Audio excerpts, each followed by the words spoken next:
अक्षय तृतीया को महात्म और मान्यताएं।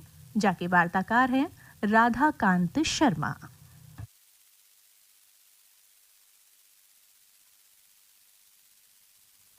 या शुभ अक्षय तीज को जो कोई करे गुणगान, वृंदावन हित लाडलो ताको राखे मान। अक्षय कीरत जगत में रहे जुगन जुग छाए, होए परम पद अंत में सुयस रहे जग छाए। भारतीय वैदिक संस्कृति के सभी प्रमुख पर्व और त्योहारन में अक्षय तृतीया सनातन धर्मावलंबियों को एक विशेष और महत्वपूर्ण पर्व है। अक्षय तृतीया वैशाख मास की शुक्ल पक्ष की तृतीया को कहो जाए है। भविष्य पुराण के अनुसार अक्षय तृतीया को युगादि तिथि में हूँ गिनो जाए है, क्योंकि सतयुग और त्रेता युग को प्रारंभ यही तिथि को भयो हो। महर्षि वेदव्यास जी द्वारा रचित नारद पुराण और मत्स्य पुराण आदि ग्रंथन में यह तिथि को विस्तार से महत्व बतायो गयो है। अन्य धर्म ग्रंथन में हूँ यह तिथि को सर्वसिद्ध मुहूर्त बतायो गयो है। ऐसो कहो गयो है कि अक्षय तृतीया के दिना बिना को मुहूर्त के कोई हो शुभ काम करो जा सके है। यह तिथि को करो गयो को हु दान पुण्य वाके फल को अक्षय बनाए देवे है। यही लिया या तिथि को अक्षय तृतीया कहो गयो है।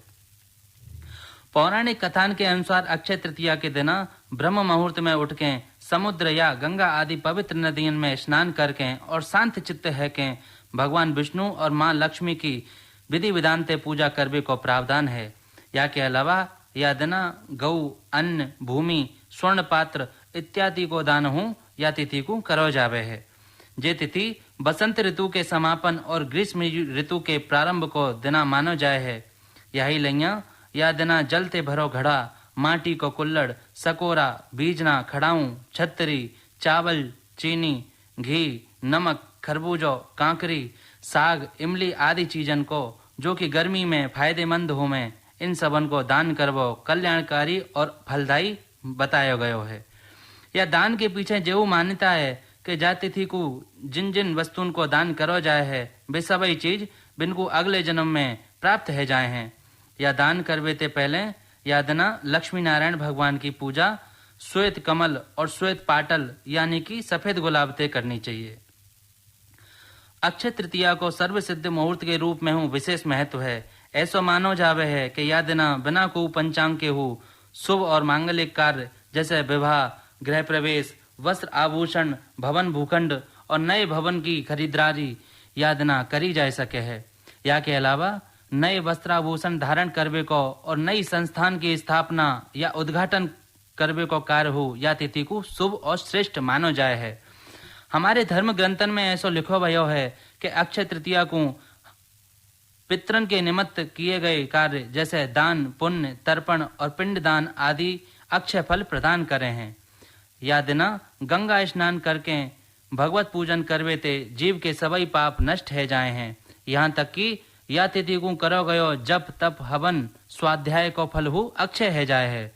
अक्षय तृतीया यदि सोमवार के दिना और रोहिणी नक्षत्र में पड़े तो या को फल और अधिक कई गुना बढ़ जाए है। या के अलावा ये तिथि मध्याह्न से पहले प्रारंभ है के और प्रदोष काल ताई चले तो बहुत ही श्रेष्ठ मानी जाए है। ऐसा बताया गयो है कि यह दिना मनुष्य अपने या स्वजनों के द्वारा जाने अनजाने में करे गए अपराधन की सच्चे मन ते प्रभु ते यदि क्षमा याचना करे तो भगवान वाके सभी अपराध क्षमा करके वाकु सद्गुण प्रदान करे हैं। यानी या तिथि को अपने सभी दुर्गुणन को भगवान के चरणन में सदा के ताई अर्पित करवे और उनते सद्गुणन को वरदान मांगवे की परंपरा है। अक्षय तृतीया की अनेक व्रत कथाएं संसार में प्रचलित हैं। ऐसी हुई एक कथा के अनुसार प्राचीन काल में एक धर्मदास नाम को वैश्य हो, वाकी सदाचार, गौ, ब्राह्मण और धर्म के प्रति अपार निष्ठा ही। अक्षय तृतीया के महान तम को सुन के वन या तिथि के दिन गंगा स्नान करके विधि विधान पूर्वक देवी देवतान को पूजन और व्रत कियो हो। या के अलावा स्वर्ण वस्त्र और अन्य वस्तु ब्राह्मणन को दान हो करी ही। कई रोगन ते पीड़ित और वृद्ध हैवे पे वाने उपवास करके जे पुण्य कार्य कियो हो। यही के फलस्वरूप वे वैश्य अगले जन्म में कुशावती को राजा बनो हो। जे अक्षय तृतीया के दिना करे गए पुण्य कार्य को ही फल हो के वे अगले जन्म में इतनो धनी और प्रतापी राजा बनो कि त्रिदेव तक हो वाकी सभा में अक्षय तृतीया के दिना ब्राह्मण वेश धारण करके वाके महायज्ञ में पधारे है। अपनी श्रद्धा और भक्ति को वाकु कवौ को घमंड नाय भयो हो। और इतनो महान तेजस्वी और वैभवशाली है वे पेहू वो कबहू धर्म के मार्ग ते विचलित नाय भयो हो। ऐसो बतायो जाए कि जेई राजा आगे चल के राजा चंद्रगुप्त के रूप में जन्म हो। अक्षय तृतीया को पावन पर्व समूचे देश में बहुत ही श्रद्धा और हर्षोल्लास के संग तो मनायो जावे ही है, परंतु भगवान श्री कृष्ण की पावन लीला भूमि श्रीधाम वृंदावन में ये पर्व एक अनोखे रूप में ही मनायो जाए है। जहाँ एक और समूचे देश भर में यह पर्व की धूम दिखाई देवे है, तो वहीं श्रीधाम वृंदावन में अक्षय तृतीया को पर्व प्रत्येक जनमानस के हृदय में असीम आनंद और भक्तिभाव भर देवे वारो होवे है। श्रीधाम वृंदावन के प्राचीन सप्त देवालयन में अक्षय तृतीया को पर्व बहुत ही धूमधाम और हर्षोल्लास से मनायो जाए है। तीर्थ नगरी के सभी सप्त देवालयन में शामिल ठाकुर श्री मदन मोहन देव जी, श्री गोविंद देव जी, श्री राधा रमण जी, श्री राधा दामोदर, श्री राधा श्याम सुंदर, श्री गोपीनाथ जी और श्री गोकुलानंद जी आदि मंदिरन के अलावा ठाकुर श्री राधा वल्लभ जी के मंदिर में हूँ अक्षय तृतीया पे ठाकुर विग्रहन के चंदन श्रृंगार के दर्शन साल में एक ही बार सभी भक्त श्रद्धालुन को होवे हैं। सभी मंदिरन के सेवायत गोस्वामी ठाकुर जी को याद न लगाए जावे वाले चंदन की घिसाई कई कई दिना पूर्व ते ही आरंभ कर दे में है। इनके अलावा विश्व विख्यात ठाकुर श्री बांके बिहारी मंदिर में श्री बांके बिहारी जी महाराज के दिव्य चरणन के दर्शन हो याई दिना सभी भक्त श्रद्धालुन को साल में एक ही बार हो में है।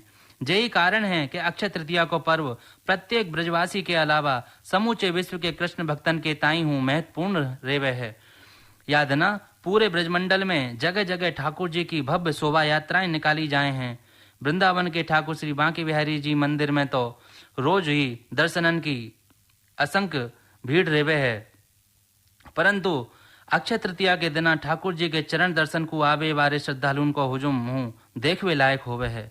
क्योंकि याद ना साल में केवल एक ही बार ठाकुर जी के चरण दर्शन उनको होमे हैं। ऐसे में कोहू भक्त श्रद्धालु अपने आराध्य के चरण दर्शन की अद्भुत घड़ी को छोड़वो ना चाहे है। यही लैया भारी संख्या में भक्त श्रद्धालु याद ना श्रीधाम वृंदावन में पधारे हैं। ऐसी मान्यता है कि अक्षय तृतीया के दिन ठाकुर बांके बिहारी जी के चरण दर्शन करवे ते भक्तन को जीवन सवर्ण जाए है।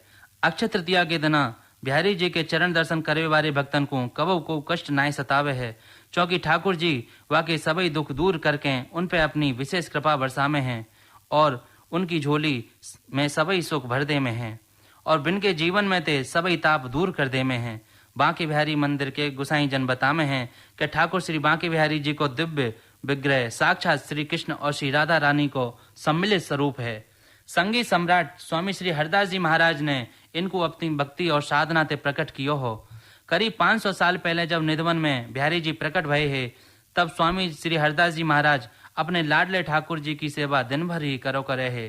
ठाकुर जी की सेवा करते करते एक दिन आर्थिक संकट आ गयो हो। स्वामी हरदास जी को यह बात की थोड़ी चिंता भई कि अब ठाकुर जी की सेवा कैसे होवेगी, और बिहारी जी को सुमरन करते भये वे रात्रि में सोए गए हैं। अगले दिन जब वे उठे तो उनने देखो कि ठाकुर जी के चरणन में एक सोने की मुद्रा परी भई है। यही को स्वामी जी ने उनकी सेवा में लगाई दियो हो। फिर जब कबहू पैसान की किल्लत सेवा के ताई भई ही, तब तब ठाकुर जी के चरणन ते स्वर्ण की मुद्रा निकरवे लगती। स्वामी जी ने सोची कि यह बात को कछु लोगन को अगर पतो लग जाए तो कोई ठाकुर जी को नाय चुराए ले जाए। यही लैया स्वामी जी ने ठाकुर जी के चरण पे कपड़ा ढक दियो हो। यही कारण है कि ठाकुर जी के चरण साल भर ढके रखे जाए हैं और केवल अक्षय तृतीया पे ही उनके चरण दर्शन भक्त श्रद्धालुओं को कराए जामे हैं।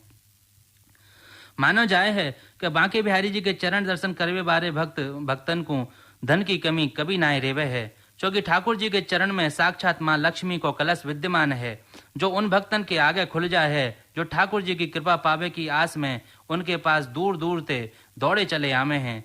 अक्षय तृतीया के दिन ठाकुर श्री बांके बिहारी जी के चरणन में चंदन को लेप लगायो जाए है, क्योंकि ये तिथि बसंत ऋतु के समापन और ग्रीष्म ऋतु के प्रारंभ को पर्व है और चंदन ठाकुर जी को ग्रीष्म ऋतु में हूँ शीतलता प्रदान करे है। या के अलावा याद न ठाकुर जी को गेहूं, जौ और चना आदि के मिश्रण से बनो सतुआ को भोग लगाया जाए है। अक्षय तृतीया पे वृंदावन के लगभग सभी मंदिरन में ठाकुर विग्रहन को चंदन से श्रृंगार करायो जावे है। या चंदन की घिसाई में गुलाब जल और इत्र को भरपूर प्रयोग किया जाए है। या के अतिरिक्त सभी मंदिरन में अति मनोहारी और भव्य फूल बंगलाहू बनाए जावे हैं, जिनमें देसी विदेशी फूलन का उपयोग होवे है। इनकी सुगंध ते समूचो मंदिर प्रांगण सुगंधित हो उठे है। या फूलन में या फूल बंगला के दर्शन करवे के ताई भक्त श्रद्धालु दूर दूर ते श्रीधाम वृंदावन में आमे हैं और दर्शन करके उनको हृदय में भक्ति और हर्षोल्लास की लहर दौड़ पड़े है। हमारे धर्म ग्रंथन में अक्षय तृतीया के और हो कई धार्मिक महत्व बताए गए हैं। भगवान विष्णु के अवतार श्री नर नारायण को आविर्भाव याही दिना भयो हो। याही दिना भगवान विष्णु हयग्रीव के रूप में प्रगटे है। याही दिना भगवान परशुराम जी को अवतरण पृथ्वी पे धर्म की रक्षा को भयो हो। परम पिता ब्रह्मा के पुत्र अक्षय कुमार को जन्म हूँ याही दिना भयो हो। यही दिना हमारे सनातन धर्म के 4 धामन में प्रसिद्ध श्री बद्रीनाथ धाम में भगवान श्री बद्री विशाल जी के विग्रह की स्थापना करके पहली बार पूजा भई ही। शीत ऋतु में जब भारी बर्फबारी के कारण मंदिर के कपाट 6 माह के ताई बंद है जामे हैं, तो बैसाख शुक्ल तृतीया यानी अक्षय तृतीया को ही वे कपाट पुनः दर्शनन के ताई खोले जामे हैं। यही दिना महाभारत को युद्ध समापन भयो हो और द्वापर युग को अंत हो यही दिना भयो हो। कुल मिलाए के अक्षय तृतीया को पर्व सभी कृष्ण भक्तन के हृदय में भक्ति और आस्था की अखंड ज्योत उजागर करवे वाला त्योहार है।